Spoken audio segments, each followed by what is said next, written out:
Hey guys, welcome back to my channel, and if you're new to my channel, then you're here now and there's no turning back. I know a lot of you guys have been waiting for another story time on my channel for a while now. Wait no longer, because here it is. I'm about to tell y'all about a time when my Instagram date tried to kill me at Splish Splash. So there's a reason why I don't really mess with people off of like Instagram and other social media sites, because there's catfish out there, okay? Let me tell you. I never really knew that in 2017 people were still out here catfishing and getting catfish, like, but it's a real thing. Listen sis, if he or she don't have a webcam or FaceTime in the year 2017, it's a catfish. So I met this guy a while back. It had to have been years now. He slid into my DMs probably like my freshman year of college or whatever, and he was kind of cute. You know, I don't really go for like the really pretty boy types or like people who are like really attractive, because I will kill you in real life. Don't try and play with me. Don't mess with me. Don't be a fuckboy. Not saying that all attractive people are fuckboys, but I feel like there's a correlation there. He also had in his bio that he was like 6'3" or 6'4", and I was like, okay, he's really tall. That seems right up my alley. But weirdly enough, despite his height in his bio, he never really had any pictures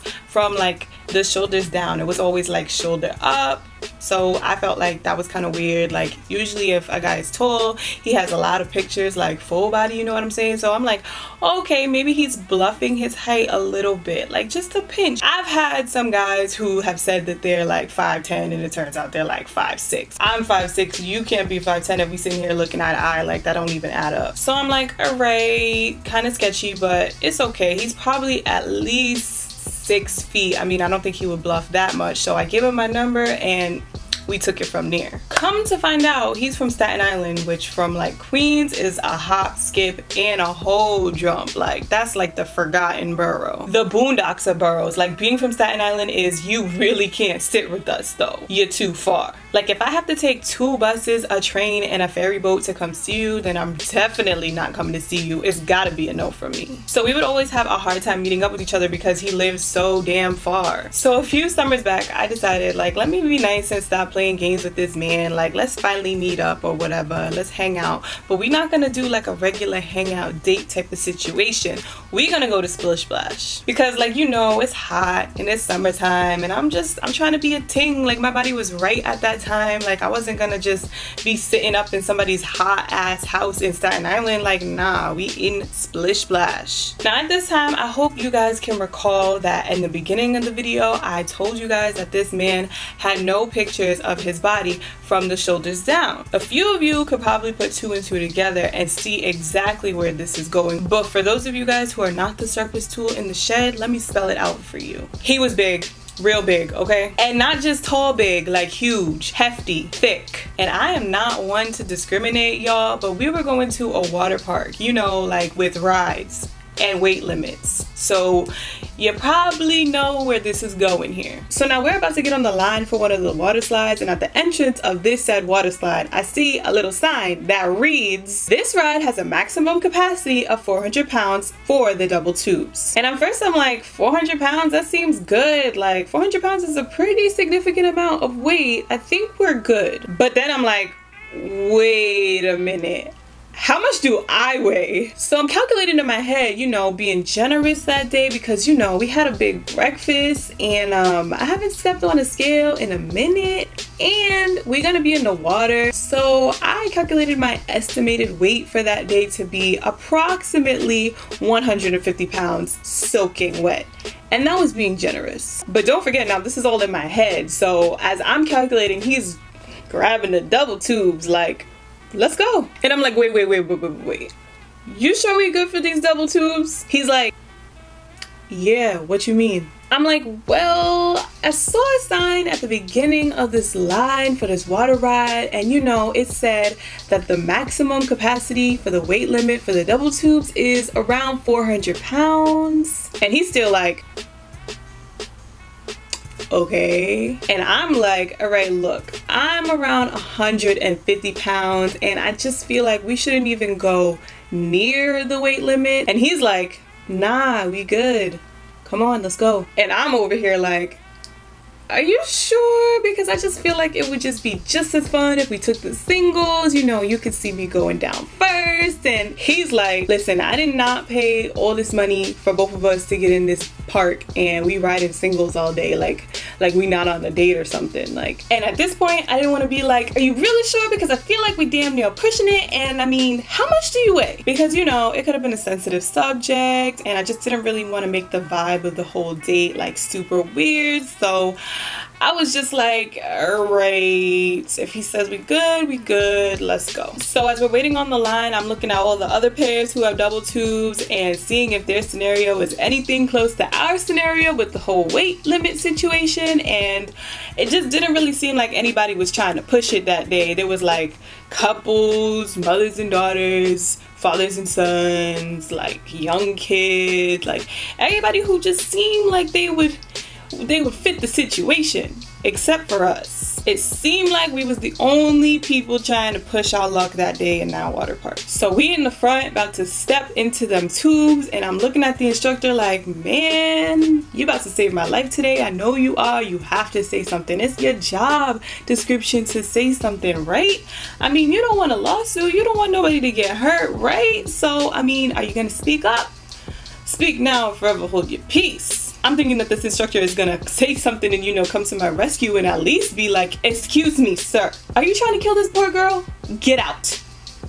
Take separate tubes. But no, nobody seems to have seen the problem here except for me. He's just fixing on tubes, telling us to get in so he can push us down the slide. Now from jump, I'm screaming. We didn't even hit no dips or turns or loops or slides or anything, and I'm already on 10, so God can hear me. And we were actually being slowed down a lot. Like, you could tell by the time we hit all the turns and dips and everything, it just seemed like we was not getting the appropriate effects of this water slide. And here I am screaming like,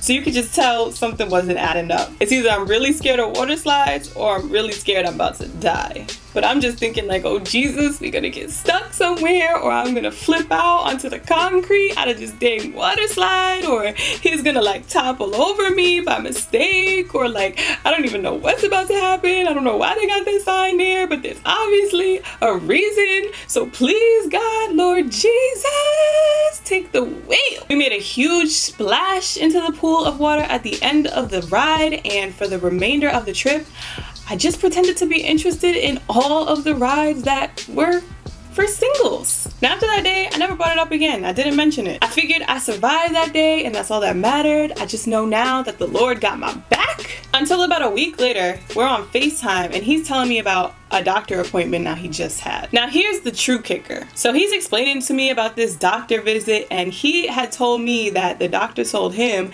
that he had lost some weight. Like, he was 260 at his last doctor's visit and now he's around 254, and he's explaining to me about how he feels like he lost weight these past couple weeks and yada yada yada, until I had a vision. My mind automatically focused right damn near in the front of that entrance, in the front of that water slide, in that water park that day during Splish Splash. So last week I told this man that I was approximately 150 pounds and now I was being generous, but he didn't know that, and now he's telling me that he's 254, right? So that is, carry the one, that's about 404 pounds. And he's telling me that he just recently lost this allotted weight, which is trying to, I feel like I'm processing that we were way over that weight limit that day.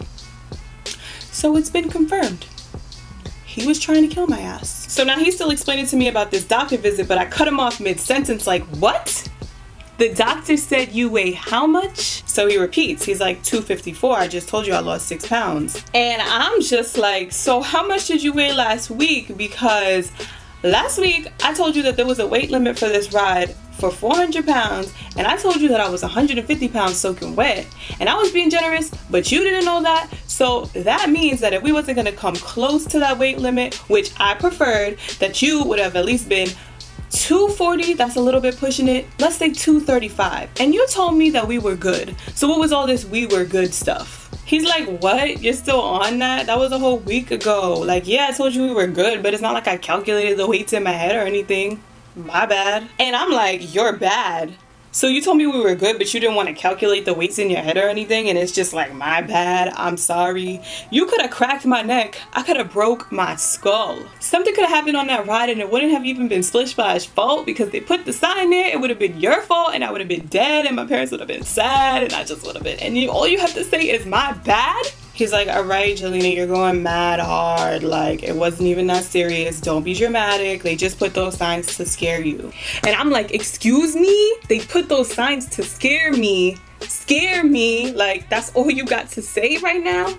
Scare me? And at the end of the conversation, he's like, well, shit, if anything, you would have been the one to put us over the weight limit anyway.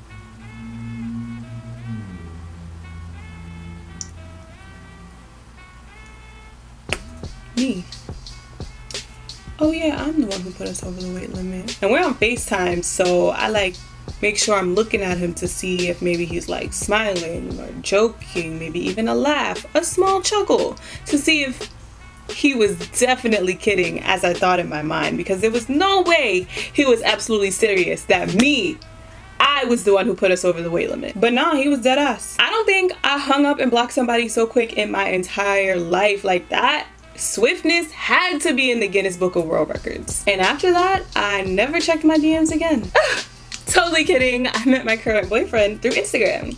But that is it, guys. I really hope you guys enjoyed this story time I had for you guys. Honestly, I get myself into the craziest things. I always tell you guys that. You don't want to believe me, just watch. I got more story times for you. Comment down below and tell me what you would have did differently in this situation. Was I too quiet? Should I have spoken up? Should I have not said anything? Was I being a little bit too dramatic? I mean, let me know in the comment section down below. Like I always say, if you enjoyed this video, then don't forget to give it a big thumbs up and subscribe to my channel so I can see you in my next video. I'll see you guys later. Bye, guys.